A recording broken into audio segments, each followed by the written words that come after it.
नमस्कार दोस्तों, मेरे चैनल वंदना सिंह ऑफिशियल में आप सभी का स्वागत है। दोस्तों, आज मैं मार्च नवमी के बारे में बात करूंगी।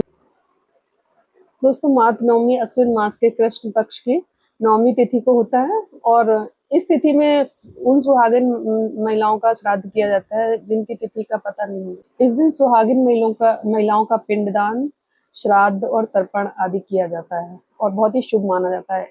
अगर आपको अपने घर में किसी भी सुहागिन महिलाओं की तिथि नहीं भी पता है तो आप मातृ नवमी के दिन करें, और अगर चाहे तो वैसे भी किसी भी तिथि पे उनकी मृत्यु हो, लेकिन उस दिन सुहागिन महिलाएं हैं अगर, तो मातृ नवमी के दिन ही उनका श्राद्ध करना चाहिए। इस तिथि को अविधवा श्राद्ध या नवमी श्राद्ध कहा जाता है। इस दिन जिन महिलाओं की मृत्यु तिथि नहीं मालूम होती है तो नवमी तिथि में उन लोगों का श्राद्ध करना शुभ माना जाता है। मार्च नवमी के दिन दिवंगत माताएं, बहुओं और बेटियों का श्राद्ध किया जाता है। कहते हैं जो सुहागिन महिलाएं हैं जिनके पति जीवित थे और उनकी मृत्यु हो गई, उनके श्राद्ध नवमी के दिन करने से घर में सुख, शांति और समृद्धि आती है। इस तिथि पे सुहागिन महिलाओं का श्राद्ध करने से उनका आशीर्वाद बना रहता है और घर में सुख शांति आने के साथ साथ वो अपना आशीर्वाद बनाए रखती हैं। इस दिन दिवंगत महिलाओं का श्राद्ध करने से मातृ शक्ति प्रसन्न होती है और वो अपने घर वालों को आशीर्वाद प्रदान करती हैं। दोस्तों, इस दिन पंचबली के लिए भोजन अवश्य निकालना चाहिए। दोस्तों, नवमी तिथि 7 अक्टूबर को सुबह 8:09 से शुरू होकर 8 अक्टूबर को 10:19 तक होगी। उदया तिथि में 8 अक्टूबर को नवमी तिथि होने की वजह से कुछ लोग इसे 8 अक्टूबर को करेंगे और कुछ लोग इसे 7 अक्टूबर को करेंगे, क्योंकि दोपहर में 7 अक्टूबर को नवमी तिथि लग जाएगी। मार्च नवमी के दिन तिथि के दिन सुबह स्नान आदि करके अपने पितरों को याद करते हुए उनका ये श्राद्ध अर्पण करना चाहिए। ये कर्म, श्राद्ध का कर्म जो है 12 बजे के आसपास किया जाता है। 12 बजे के आसपास ही करना चाहिए, बहुत जल्दी सुबह नहीं करना चाहिए इसको। दोपहर के समय कंडा जलाकर उसमें खीर, घी, पूड़ी और गुड़ आदि का भोग लगाते हुए सभी परिवार के सदस्य दिवंगत महिलाओं को याद करते हुए और उनसे अपने लिए, अपनी गलतियों के लिए क्षमा मांगे और उनसे आशीर्वाद मांगे कि मुझसे जो गलती हो गई है उसके लिए हमें क्षमा करें और अपना आशीर्वाद और अपनी कृपा बनाए रखें।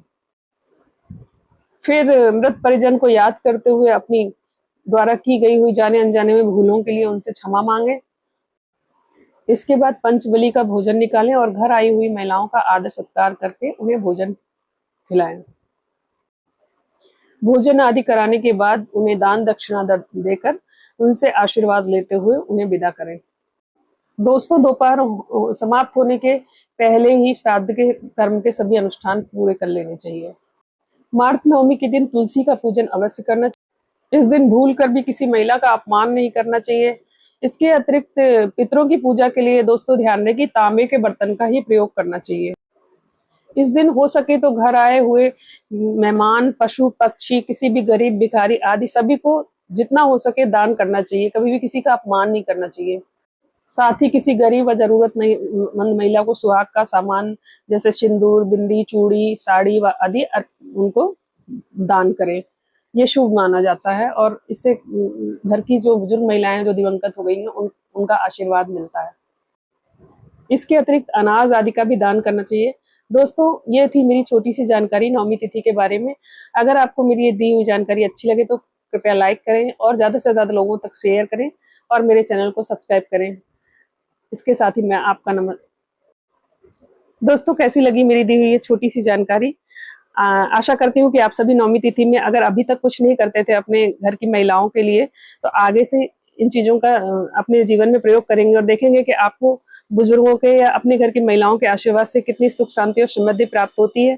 दोस्तों, अगर मेरी दी हुई जानकारी अच्छी लगी हो तो कृपया लाइक करें। कमेंट सेक्शन में मुझे लिखकर बताएं कि आपको ये कैसा लगा, ताकि मैं आगे भी और वीडियो बना सकूं। आप लोगों के प्रोत्साहन से ही मैं इस कार्य को आगे बढ़ा सकती हूँ। मेरे चैनल को सब्सक्राइब करें। धन्यवाद दोस्तों।